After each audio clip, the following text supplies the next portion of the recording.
In this video, I'm going to share the changes from when my grandpa first started spraying and the sprayers that he has ran from 1982 to now. When my grandpa Daryl first started spraying, it was a Melroe Spra Coupe, like this one. If you were going through swells in the field, there was a handle on each side that you would have to pull back and hold to raise the boom so it didn't hit the ground.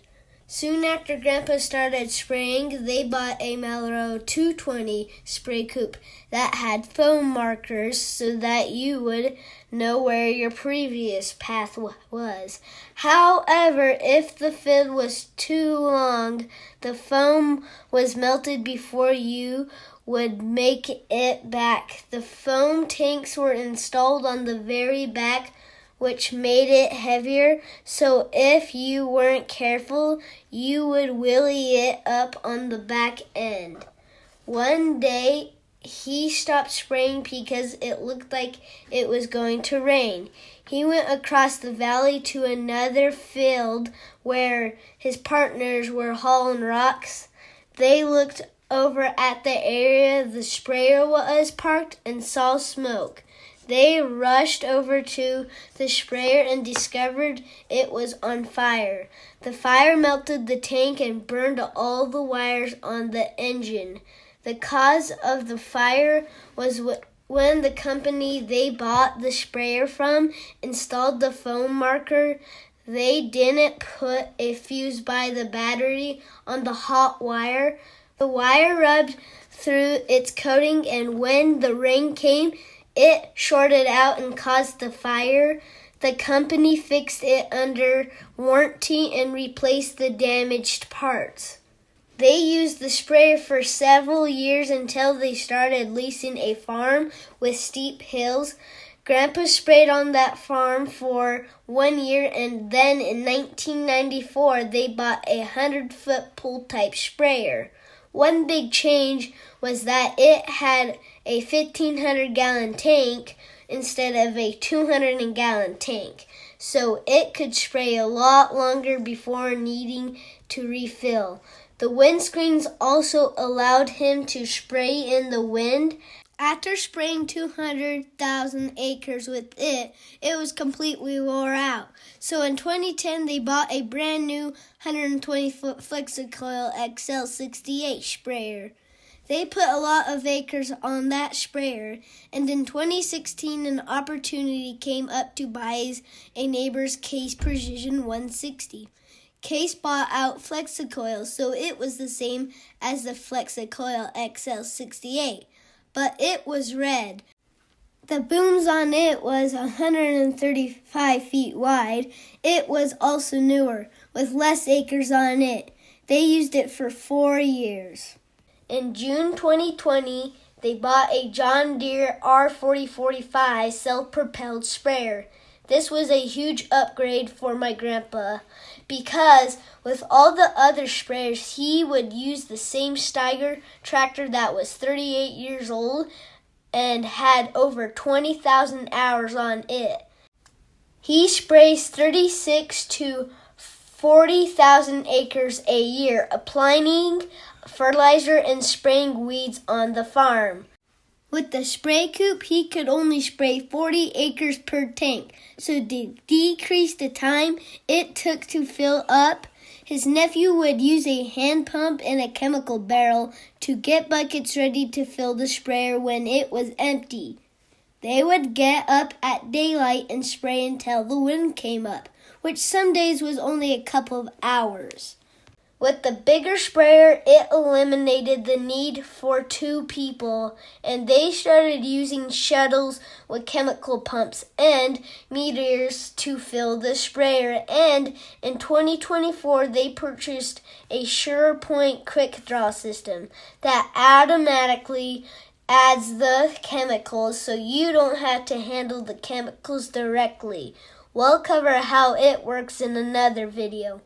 A lot has changed from when my grandpa first started spraying, from foam markers that melted too fast to a guidance bar that you would have to stare at to know which way to turn, to an Easy Guide 500 with an easy steer and easy boom.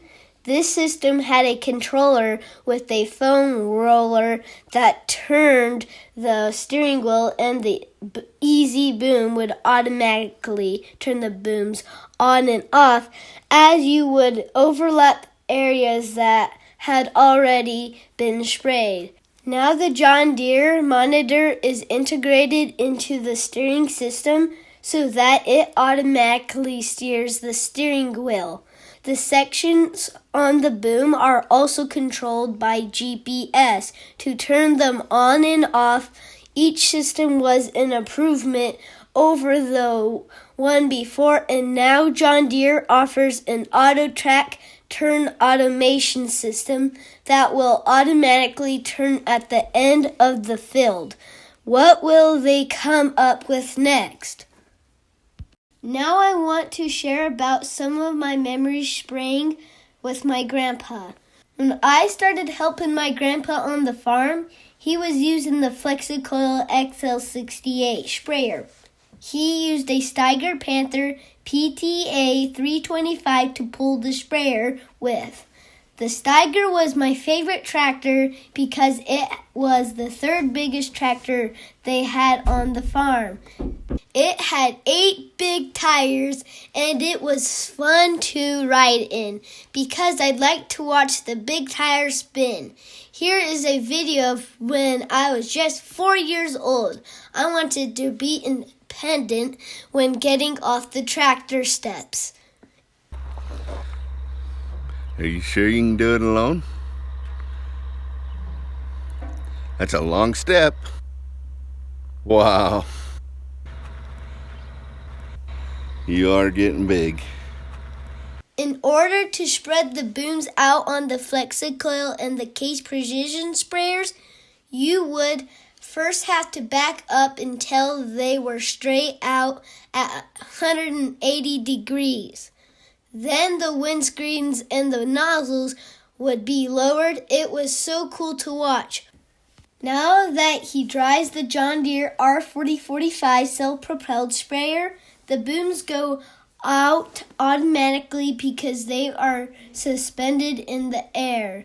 This sprayer has booms that are 120 feet wide, where the Case Precision sprayer was 135 feet wide. Though this one has a smaller spread, you can drive a lot faster than the Steiger. The average speed driving down the road in the Steiger with the pull-behind sprayer was about 13 miles per hour, where the self-propelled sprayer goes 35 miles per hour. When my grandpa sprays now, he goes about 13 to 14 miles per hour, and with the pull-behind, he would go half of that speed, especially on rougher ground because of the small tires on the booms. The tires would bounce more if you're going too fast, which was rough on the components. He also has to watch for uneven ground and badger holes because those could really cause some damage. My favorite thing about the self-propelled sprayer, and also my grandpa's favorite, is that the cab is nice on the inside and it goes faster. And I actually have my own chair to sit on. This was me when I was just 4 years old. Nowadays, I look forward to spraying with my grandpa because he lets me drive it, but he complains that the buddy seat is not comfortable. Thanks for watching. Don't forget to like and subscribe.